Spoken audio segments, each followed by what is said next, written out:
ಎಲ್ರಿಗೂ ನಮಸ್ಕಾರ. Topper IAS daily current affairs ಅನಾಲಿಸಿಸ್ಗೆ ಸ್ವಾಗತ. ನಾವಿವತ್ತು ಪ್ರಿಲಿಮ್ಸ್ ಪಾಯಿಂಟ್ ಆಫ್ ಇಂದ ಇಂಪಾರ್ಟೆಂಟ್ ಆರ್ಟಿಕಲ್ಸ್ನ ಡಿಸ್ಕಸ್ ಮಾಡ್ತಾ ಇದ್ದೀವಿ. ಸೊ ಮೊದಲನೇ article activist welcome top courts ruling.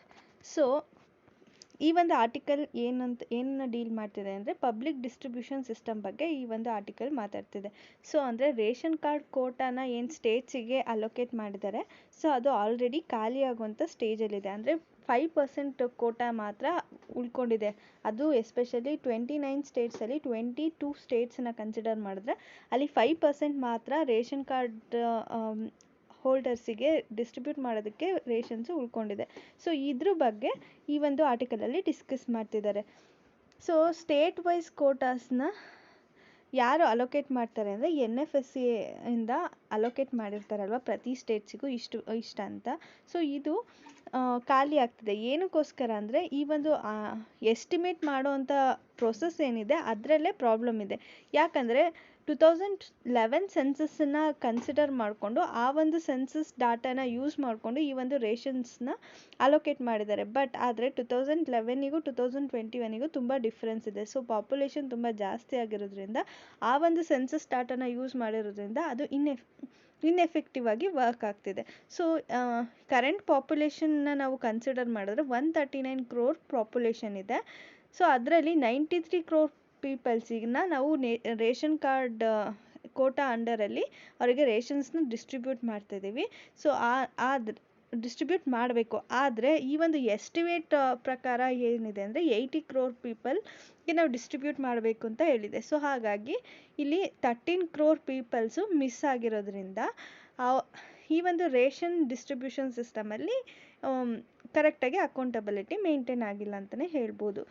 So ಇದಕ್ಕೆ ಸುಪ್ರೀಂ ಕೋರ್ಟು ರೂಲ್ ಮಾಡಿದೆ, ಸೆಂಟರಿಗೆ ಡೈರೆಕ್ಟ್ ಮಾಡಿದೆ. ಸೊ ಈ ಒಂದು ಏನು ಪ್ರಾಬ್ಲಮ್ ಆಗ್ತಿದೆ ಅದನ್ನು ಕರೆಕ್ಟಾಗಿ ಅಂಡರ್ಟೇಕ್ ಮಾಡಿ ಅದನ್ನು ತಗೊಂಡು ಅದನ್ನು ಸಾರ್ಟ್ಔಟ್ ಮಾಡೋದಕ್ಕೆ ಪ್ರಯತ್ನ ಪಡಿ ಅಂತ ಹೇಳಿ ಸುಪ್ರೀಂ ಕೋರ್ಟ್ ಹೇಳಿದೆ. ಅಂದರೆ section 9 of the national food security act 2013 ಪ್ರಕಾರ ರೀಡಿಟರ್ಮೈನ್ ಮಾಡಿ ಟೋಟಲ್ ನಂಬರ್ ಆಫ್ ಪರ್ಸನ್ಸ್ ಎಷ್ಟಿದ್ದಾರೆ ಅನ್ನೋದನ್ನು ರೀಡಿಟರ್ಮೈನ್ ಮಾಡಿ ಅವರನ್ನು ಈ ಒಂದು ಸ್ಕೀಮ್ ಅಂಡರಲ್ಲಿ ಕವರ್ ಮಾಡಿಕೊಂಡು ಅವರಿಗೆ ರೇಷನ್ಸ್ನ ಡಿಸ್ಟ್ರಿಬ್ಯೂಟ್ ಮಾಡಿ ಅಂತ ಹೇಳ್ತಿದ್ದಾರೆ.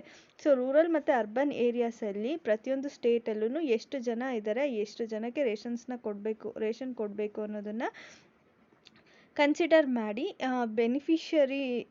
ಬೆನಿಫಿಷರಿ ಪೀಪಲ್ಸ್ ಅಂದರೆ ಎಷ್ಟು ಲಾರ್ಜ್ ನಂಬರ್ ಆಫ್ ಪರ್ಸನ್ಸ್ ಇರ್ತಾರಲ್ಲ, ಸೊ ಅವರಿಗೆ ಈ ಒಂದು ಬೆನಿಫಿಟ್ಸು ರೀಚ್ ಆಗೋ ಥರ ಮಾಡಿ ಅಂತ ಹೇಳಿ ಸುಪ್ರೀಂ ಕೋರ್ಟು ಸೆಂಟ್ರಲ್ ಗೌರ್ಮೆಂಟಿಗೆ ಡೈರೆಕ್ಟ್ ಮಾಡಿದೆ. ಸೊ ನೆಕ್ಸ್ಟ್ ಆರ್ಟಿಕಲ್ ಬಂದರೆ Indians value religious freedom not integration. So ಅಂದರೆ ಮೋಸ್ಟ್ ಆಫ್ ದ ಇಂಡಿಯನ್ಸ್ ಏನು ಮಾಡ್ತಿದ್ದಾರೆ, ರಿಲಿಜಿಯಸ್ ಫ್ರೀಡಮ್ಗೆ ತುಂಬ ವ್ಯಾಲ್ಯೂ ಕೊಡ್ತಿದ್ದಾರೆ. ಸೊ ಆದರೆ ಬೇರೆ ಬೇರೆ ರಿಲಿಜನ್ಸ್ನ ರೆಸ್ಪೆಕ್ಟ್ ಮಾಡ್ತಾರೆ. ಸೊ ಎಲ್ಲ ರಿಲಿಜಿಯನ್ಸಿಗೂ ಟಾಲರೆನ್ಸ್ನ ತೋರಿಸ್ತಾರೆ. ಬಟ್ ಆದರೆ ಬೇರೆ ರಿಲಿಜಿಯಸ್ ಪೀಪಲ್ ಜೊತೆ ಬೆರೆಯೋದಕ್ಕೆ ಇಂಟಿಗ್ರೇಟ್ ಆಗೋದಕ್ಕೆ ಇಷ್ಟಪಡ್ತಿಲ್ಲ ಅಂತ ಹೇಳಿ ಈ ಒಂದು ರಿಪೋರ್ಟ್ ಬಂದಿದೆ. ಸೊ ಈ ಒಂದು ರಿಪೋರ್ಟ್ ಇದನ್ನು ಯಾರು ರಿಲೀಸ್ ಮಾಡಿದ್ದಾರೆ ಅಂದರೆ ಪವರ್ ರಿಸರ್ಚ್ ಸೆಂಟರ್, ಅಂದರೆ ಇದೊಂದು non profit based Washington DC ನಲ್ಲಿರುವಂಥ ಆರ್ಗನೈಸೇಷನು. ಈ ಒಂದು ಆರ್ಗನೈಸೇಷನು ಈ ಸರ್ವೆನ ರಿಲೀಸ್ ಮಾಡಿದೆ. ಸೊ ಇದು ನೇಷನ್ ವೈಡ್ ಸರ್ವೆ ಮಾಡಿದೆ. ಏನರ ಬಗ್ಗೆ ಸರ್ವೆ ಮಾಡಿದೆ ಅಂದರೆ ರಿಲಿಜಿಯಸ್ ಆ್ಯಟಿಟ್ಯೂಡು, ಬಿಹೇವಿಯರ್ ಮತ್ತು ಬಿಲೀಫ್ಸ್ ಬಗ್ಗೆ ಒಂದು ಸರ್ವೆನ ನಡೆಸಿ ಇಂಡಿಯಾದಲ್ಲಿ ಆ ಸರ್ವೆನ ರಿಲೀಸ್ ಮಾಡಿದೆ. ಸೊ ಇದ್ರ ಪ್ರಕಾರ ಮೋಸ್ಟ್ ಇಂಡಿಯನ್ಸ್ ಏನು ಮಾಡ್ತಿದ್ದಾರೆ, ಸೊ ರಿಲಿಜಿಯಸ್ ಫ್ರೀಡಮ್ನ ತುಂಬ ಇಷ್ಟಪಡ್ತಿದ್ದಾರೆ. ಅಂದರೆ ಅದಕ್ಕೆ ತುಂಬ ವ್ಯಾಲ್ಯೂ ಕೊಡ್ತಿದ್ದಾರೆ ಮತ್ತು ರಿಲಿಜಿಯಸ್ ಫ್ರೀಡಮ್ನ ಎಂಜಾಯ್ ಮಾಡ್ತಿದ್ದಾರೆ ಮತ್ತು ಫೀಲ್ ಮಾಡ್ತಿದ್ದಾರೆ. ಸೊ ರಿಲಿಜಿಯಸ್ ಟಾಲರೆನ್ಸಿಗೂ ಕೂಡ ತುಂಬ ವ್ಯಾಲ್ಯೂ ಕೊಡ್ತಾರೆ. ಎಲ್ಲ ರಿಲಿಜಿಯನ್ಸಿಗೂ ಕೂಡ ರೆಸ್ಪೆಕ್ಟ್ ಮಾಡ್ತಾರೆ. ಆದರೆ ಅದ್ರ ಜೊತೆ ಇಂಟಿಗ್ರೇಟ್ ಆಗಲ್ಲ ಅಂತ ಹೇಳ್ತಿದ್ದಾರೆ. At the same time majority in the major religious group religious ಸೆಗ್ರಿಗೇಷನ್ಸ್ನ ಇಷ್ಟಪಡ್ತಿದ್ದಾರೆ. ಅಂದರೆ ಅವರು ಸಪ್ರೇಟಾಗಿ ಇರಬೇಕು ಅಂತ ಇಷ್ಟಪಡ್ತಿದ್ದಾರೆ.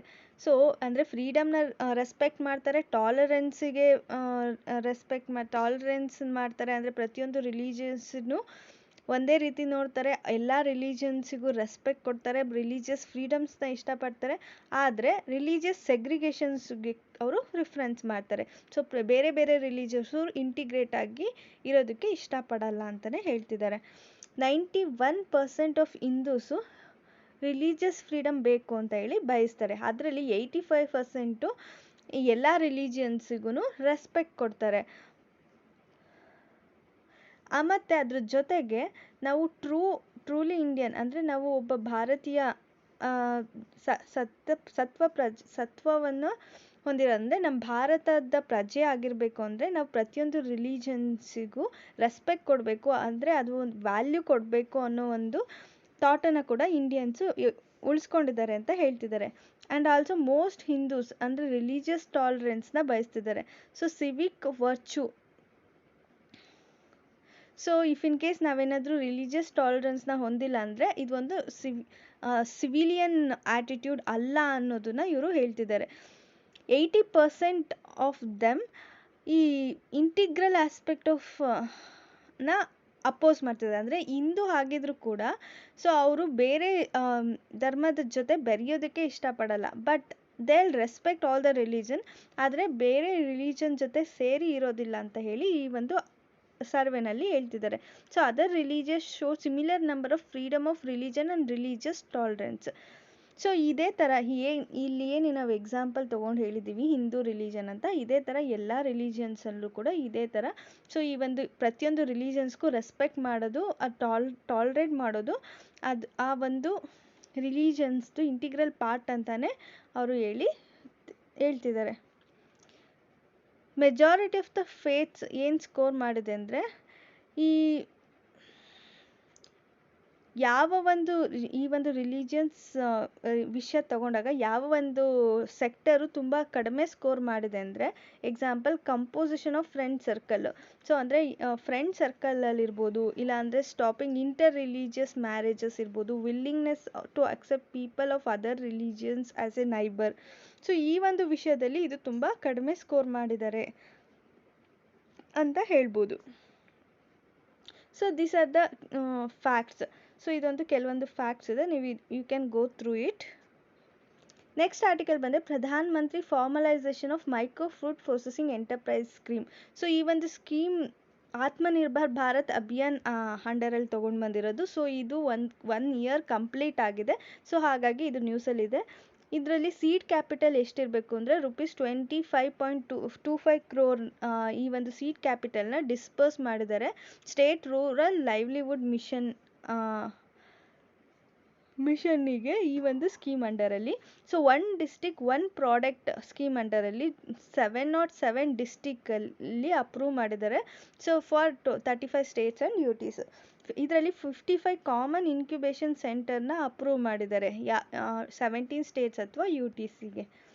ಸೊ ಈ ಒಂದು ಸ್ಕೀಮ್ ಬಗ್ಗೆ ಕೆಲವೊಂದು ಫ್ಯಾಕ್ಟ್ಸ್ನ ತಿಳ್ಕೊಳ್ಬೇಕಂದ್ರೆ, ಇದೊಂದು ಸೆಂಟ್ರಲಿ ಸ್ಪಾನ್ಸರ್ಡ್ ಸ್ಕೀಮ್ ಆಗಿರುತ್ತೆ. ಇದ್ರದ್ದು ಏನು ಅಂದರೆ ಕಾಂಪಿಟೇಟಿವ್ನೆಸ್ನ ಜಾಸ್ತಿ ಮಾಡೋದು, ಮತ್ತು ಇಂಡಿವಿಜುವಲ್ ಮೈಕ್ರೋ ಎಂಟರ್ಪ್ರೈಸಸ್ನ ಪ್ರಮೋಟ್ ಮಾಡೋದು, ಅನ್ಆರ್ಗನೈಸ್ ಸೆಗ್ಮೆಂಟ್ನ ಪ್ರಮೋಟ್ ಮಾಡೋದು, ಮತ್ತು ಫುಡ್ ಇಂಡಸ್ಟ್ರೀಸ್ನ ಪ್ರಮೋಟ್ ಮಾಡೋದು. ಸೊ ಫುಡ್ ಇಂಡಸ್ಟ್ರೀಸ್ನ ಅನ್ಆರ್ಗನೈಸ್ ಸೆಗ್ಮೆಂಟ್ ಆಗಿದ್ರೂ ಕೂಡ ಇವು ಮೈಕ್ರೋ ಎಂಟರ್ಪ್ರೈಸಸ್ ಆಗಿ ಇದನ್ನು ಎಲ್ಲ ಕಡೆ ಪ್ರಮೋಟ್ ಮಾಡೋದು, ಕಾಂಪಿಟೇಟಿವ್ನೆಸ್ನ ಇನ್ಕ್ರೀಸ್ ಮಾಡೋದಕ್ಕೋಸ್ಕರ ಈ ಒಂದು ಸ್ಕೀಮ್ನ ತೊಗೊಂಡು ಬಂದಿದ್ದಾರೆ. ಸೊ ಇದೊಂದು ಫಾರ್ಮಲೈಸೇಷನ್ನ ಪ್ರಮೋಟ್ ಮಾಡುತ್ತೆ, ಮತ್ತು ಫಾರ್ಮರ್ಸಿಗೆ,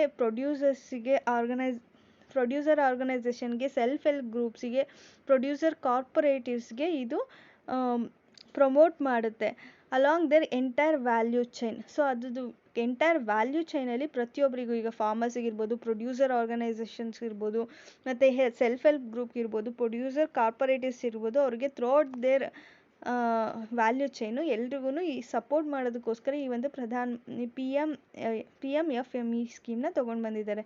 ಸೊ ಇದು ಟೋಟಲ್ ಔಟ್ಲೇ ಎಷ್ಟಿದೆ ಅಂದರೆ 10,000 crore ಇದೆ ಓವರ್ 5 years, ಅಂದರೆ 2020-21 ಇಂದ 2024-25 ಇಯರ್ ಟರ್ಮಿಗೆ ಇದನ್ನು ತೊಗೊಂಡು ಬಂದಿದ್ದಾರೆ. ಈ ಸ್ಕೀಮ್ದು ಮೇನ್ ಏಮ್ ಏನಂದರೆ, ಇದು ಡೈರೆಕ್ಟಾಗಿ ಅಸಿಸ್ಟೆನ್ಸ್ನ ಪ್ರೊವೈಡ್ ಮಾಡುತ್ತೆ. ಅಂದರೆ 2 lakh ಮೈಕ್ರೋ ಫುಡ್ ಪ್ರೊಸೆಸಿಂಗ್ ಯೂನಿಟ್ಸಿಗೆ financial support, technical support, business ಸಪೋರ್ಟನ್ನು ಕೊಡೋದ್ರ ಮೂಲಕ ಇರೋವಂಥ ಮೈಕ್ರೋ ಫುಡ್ ಪ್ರೊಸೆಸಿಂಗ್ ಎಂಟರ್ಪ್ರೈಸ್ನ ಅಪ್ಗ್ರೇಡ್ ಮಾಡೋದಕ್ಕೆ ಇದು ಹೆಲ್ಪ್ ಮಾಡುತ್ತೆ. ಸೊ ಅಂದರೆ ಏನು ಸ್ಮಾಲ್ ಎಂಟರ್ಪ್ರೈಸಸ್ ಇರುತ್ತೆ ಅದನ್ನು ಅಪ್ಗ್ರೇಡ್ ಮಾಡಿ ಇನ್ನೂ ಒಂದು ಬೆಟರ್ ಪೊಸಿಷನಲ್ಲಿ ಅದನ್ನು ತೊಗೊಂಡು ಬರಬೇಕು ಅನ್ನೋ ಉದ್ದೇಶದಿಂದ ಈ ಒಂದು ಸ್ಕೀಮ್ನ ತೊಗೊಂಡು ಬಂದಿದ್ದಾರೆ. ನೆಕ್ಸ್ಟ್ ಬಂದರೆ ನಿರ್ಭರ್ ಕೃಷಿ ಆ್ಯಪ್. ಈ ಒಂದು ಕೃಷಿ ಆ್ಯಪನ್ನು ಕ್ರಿಯೇಟ್ ಮಾಡಿರುವಂಥ ಉದ್ದೇಶ ಏನು ಅಂದರೆ ಫಾರ್ಮರ್ಸ್ಗೆ ಇಕ್ವಿಪ್ಮೆಂಟ್ನ ಪ್ರೊವೈಡ್ ಮಾಡಬೇಕು. ಸೊ ಅಂದರೆ ಆ್ಯಕ್ಷನಬಲ್ ಅಗ್ರಿಕಲ್ಚರಲ್ ಇನ್ಸೈಟ್ಸನ್ನು ಅವರಿಗೆ ಪ್ರೊವೈಡ್ ಮಾಡಬೇಕು, ಅರ್ಲಿ ವೆದರ್ ಅಲರ್ಟ್ಸನ್ನ ಪ್ರೊವೈಡ್ ಮಾಡಬೇಕು ಅನ್ನೋ ಒಂದು ಉದ್ದೇಶದಿಂದ ಈ ಒಂದು ಆತ್ಮನಿರ್ಭರ್ ಕೃಷಿ ಆ್ಯಪನ್ನು ತೊಗೊಂಡು ಬಂದಿದ್ದಾರೆ. ಸೊ ಈ ಒಂದು ಆ್ಯಪಲ್ಲಿ ನಮಗೆ ಏನೇನಿರುತ್ತೆ ಅಂದರೆ, ಈಗ ಸಾಯಿಲ್ ಟೈಪ್ ಯಾವ ಥರ ಇರುತ್ತೆ, ಸಾಯಿಲ್ ಹೆಲ್ತ್ ಹೇಗಿದೆ, ಮಾಯಿಶ್ಚರು, ವೆದರು, ವಾಟರ್ ಟೇಬಲು, ಈ ಎಲ್ಲ ಇನ್ಫಾರ್ಮೇಷನ್ನು ಕೂಡ ನಮಗೆ ಈ ಒಂದು ಆ್ಯಪಲ್ಲಿ ಸಿಗುತ್ತೆ. ಇದನ್ನೆಲ್ಲನೂ ಅಗ್ರಿಗೇಟ್ ಮಾಡಿರ್ತಾರೆ ಮತ್ತು ಅನಲೈಸ್ ಮಾಡಿ ಒಂದು ಪರ್ಸ್ನಲೈಸ್ ಇನ್ಸೈಟ್ಸ್ನ ಫಾರ್ಮರ್ಸಿಗೆ ಜನ್ರೇಟ್ ಮಾಡಿ ಕೊಡ್ತಾರೆ. ಏನದ್ರ ಬಗ್ಗೆ ಪರ್ಸ್ನಲೈಸ್ಡ್ ಇನ್ಸೈಟ್ಸ್ ಕೊಡ್ತಾರೆ ಅಂದರೆ, ಈಗ ಕ್ರಾಪ್ ಯಾವುದನ್ನ ಸೆಲೆಕ್ಟ್ ಮಾಡಬೇಕು, ಫರ್ಟಿಲೈಸರ್ಸ್ ರಿಕ್ವೈರ್ಮೆಂಟ್ಸ್ ಎಷ್ಟಿದೆ, ಯಾವ್ಯಾವ ಫರ್ಟಿಲೈಸರ್ಸ್ನ ಹಾಕಬೇಕು, ಮತ್ತು ಇದಕ್ಕೆ ವಾಟರ್ ನೀಡ್ಸ್ ಎಷ್ಟಿದೆ, ಎಷ್ಟು ವಾಟರ್ನ ಸಪ್ಲೈ ಮಾಡಬೇಕು ಅನ್ನೋ ಒಂದು ಫುಲ್ ಇನ್ಸೈಟನ್ನು ಇವರು ಇಲ್ಲಿ ಪ್ರೊವೈಡ್ ಮಾಡ್ತಾರೆ. ಸೊ ಈ ಒಂದು ಕೃಷಿ ಆ್ಯಪು ಎಲ್ಲ ಡಾಟಾನು ಒಟ್ಟಿಗೆ ಸೇರಿಸಿ ಆ ಒಂದು ಅಗ್ರಿಕಲ್ಚರಲ್ ಲ್ಯಾಂಡಲ್ಲಿ ಯಾವ ಒಂದು ಕ್ರಾಪು ಸೂಟಬಲ್ ಇದೆ, ಅದಕ್ಕೆ ಏನು ಫರ್ಟಿಲೈಸರ್ಸ್ ಬೇಕು, ವಾಟರ್ ಲೆವೆಲ್ ಏನಿದೆ ಅನ್ನೋದನ್ನೆಲ್ಲ ಹೇಳಿ ಇದು ಇನ್ಫಾರ್ಮೇಷನ್ನ ಕೊಡುತ್ತೆ.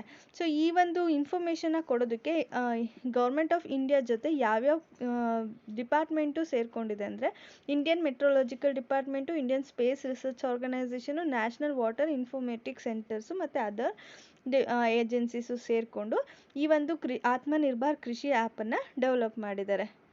So thank you all. If you have any doubts you can ask in the comment section. ನಿಮಗೆ ಈ ಒಂದು ಆ್ಯಪ್ ಬೇಕು ಅಂದರೆ ಟಾಪರ್ IAS ಆ್ಯಪ್ ಮೂಲಕ ಡೌನ್ಲೋಡ್ ಮಾಡ್ಕೋಬೋದು. ಟಾಪರ್ IAS ಚಾನಲ್ನ ಲೈಕ್ ಮಾಡಿ, ಶೇರ್ ಮಾಡಿ, ಸಬ್ಸ್ಕ್ರೈಬ್ ಮಾಡಿ ಹಾಗೂ ಅಲ್ಲಿರುವಂಥ ಬೆಲ್ ಐಕನನ್ನು ಒತ್ತಿ. Thank you.